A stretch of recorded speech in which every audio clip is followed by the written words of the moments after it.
그러면서 요한복음 14장 27절의 말씀에 보니까 평안을 너에게 끼치노니 곧 나의 평안을 너에게 주노라 라고 말씀합니다. 평안을 너에게 주노라. 저와 여러분들에게 주노라 라고 말씀합니다. 예수를 통하여 위로와 소망 그리고 평화의 은혜가 우리가 임하리라 라는 것입니다.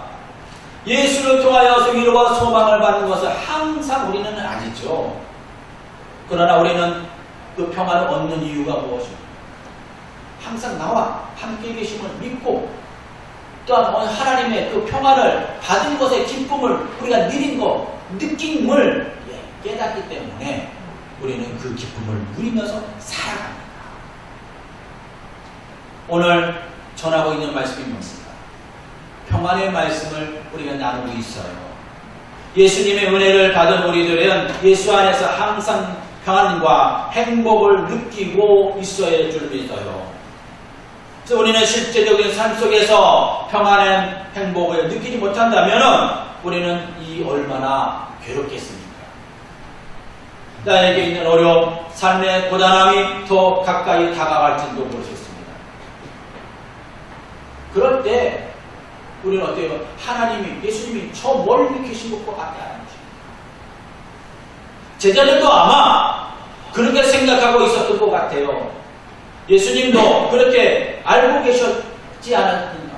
저 멀리 계시지 않았나?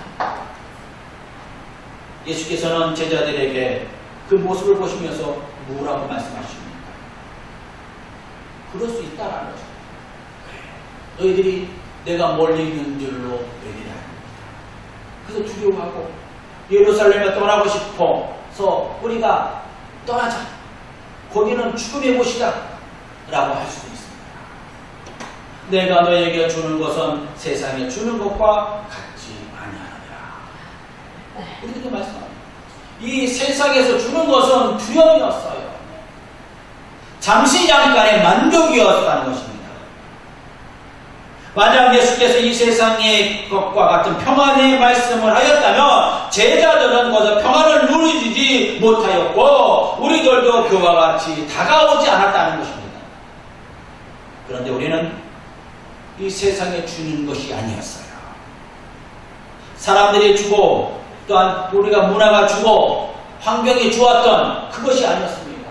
부모 형제가 주었던 것이 아니었습니다. 예수 그리스도는 성령의 은혜는 하나님 아버지께서 우리 심령 가운데 역사하시는 평안이라는 것입니다. 그래서 우리 깊은 곳에부터 솟아오는 은혜였어요. 그 평안을 받을 때 이 세상에 어떤 것도 뛰어넘고 견딜 수 있고 하나님께 영광을 줄 수 있는 능력이 되는 줄 믿습니다.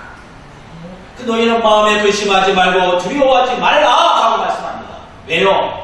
하나님께서, 주님께서 우리와 함께 계시기 때문에 우리는 그 믿음을 갖고 있기 때문에 너희는 마음에 근심하지 말고 두려워하지 말라. 마음에 근심하지도 두려워하지 말라. 하지도 무엇입니까? 이제는 마음에 근심을 품고 있지 말고 그 상황에서 벗어나라 라고 말씀합니다. 두려워하지 마라. 불안하지 마라. 외로워하지 마라. 이것이 말로 말하는 것이 아닙니다. 근심하지 않고 두려워하지 않기 위해서는 우리 가운데 눈이 누가 성령의 은혜가 우리가 임하여 될 줄 믿습니다. 내가 너와 함께 있으리라 라는 말씀 우리가 믿고 있죠. 그 믿음을 가지고 우리는 기도하시면 믿음을 가지고 살아갈 때 성령이 내 안에 임하는 줄 믿습니다. 요나 선지자는 하나님의 명령과 뜻을 따르지 않고 자신의 뜻대로 살아갔어요. 분명히 하나님의 역사를 그는 알았어요. 하나님께서 자신을 보낸다는 것은 그 아수르를 구원하겠다는 뜻을 가지고 있었다는 것을 요나는 익히 알았어요. 그래서 그것을 피하여 도망치고 말았어요.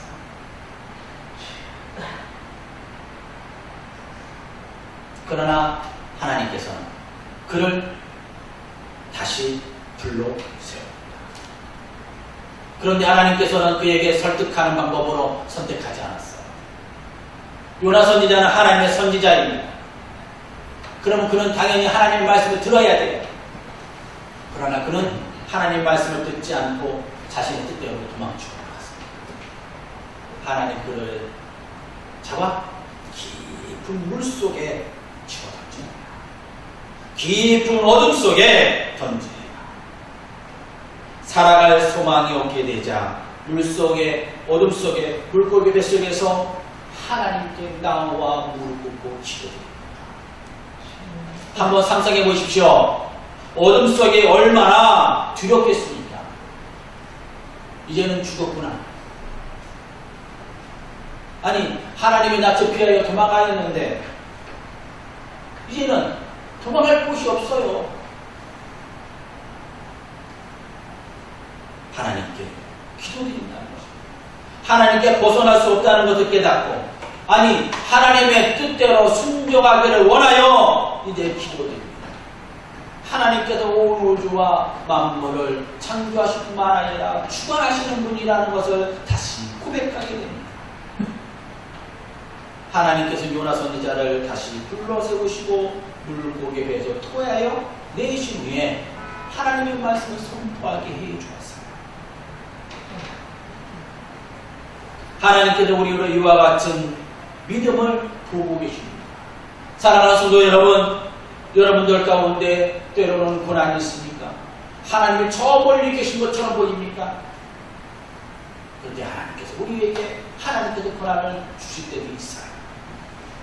또한 하나님께서 고난이 아니지만 또 우리가 하나님께 기도하고 무릎 꿇기를 원합니다.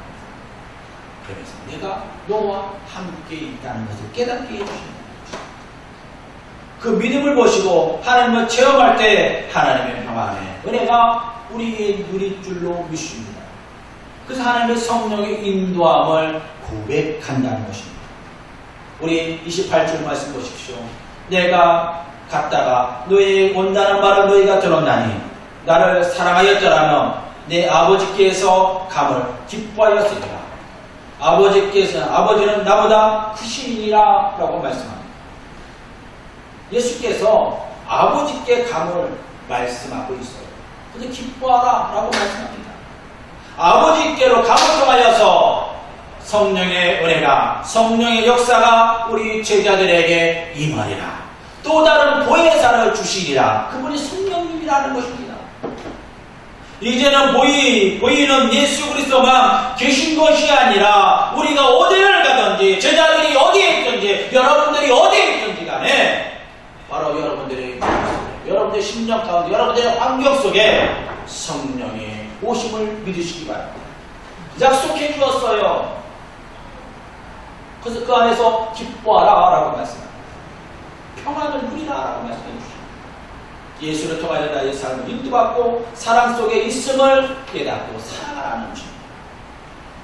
여러분, 그래서 우리는 하나님께 예배드리는 것이 무엇입니까? 하나님께 나와서 예배드리는 것만 온전한 예배입니까? 네, 이것도 예배예요. 그런 하나님께서는, 주님께서는 바로 성령님, 예루살렘에서도 아니고 또 이 사마리아 성에서도 아니라는 것입니다. 그분이 오시면, 예수께서 오시면 너희 심령 가운데 성령의 은혜가 임할 때 너희는 온전히 하나님께 예배드리는 것입니다. 우리의 삶 속에서 하나님께 예배를 드리고 예수를 만나는 귀한 역사가 임하시고 왜요? 여러분들의 심령에 예수가 계심을 믿습니다. 성령의 있음을 믿습니다. 어둠 속에 있을 때도 여러분 그런 기쁨을 누립니다. 아니 기쁨을 누리지 못하도 그래 하나님이 함께 계시지.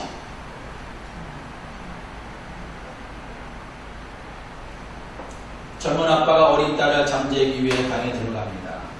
근데 갑자기 전기가 불이 나갔어요. 아무것도 보이지 않아요. 그때 어린 딸은 아빠가 어디 있냐고 부르짖습니다. 그때 아빠가 내가 너 옆에 있어. 잠들 때까지 너가 있을게.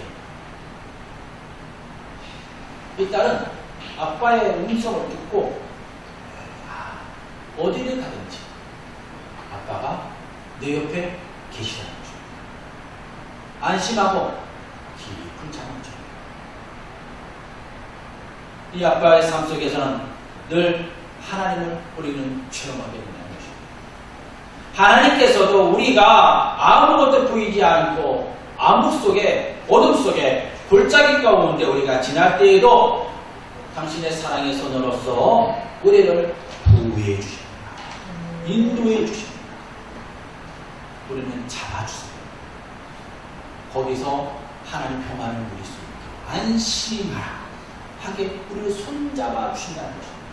이 얼마나 귀한 은혜입니까? 우리는 이 은혜를 누리는 저와 여러분들이 되시기 바랍니다. 오늘 이 시간 우리 누리는 귀한 역사가 임하시기 바랍니다. 그럴 때 하나님께서 우리는 평화에 누리는 믿음의 성도들이 성령의 능력을 체험하게 됩니다.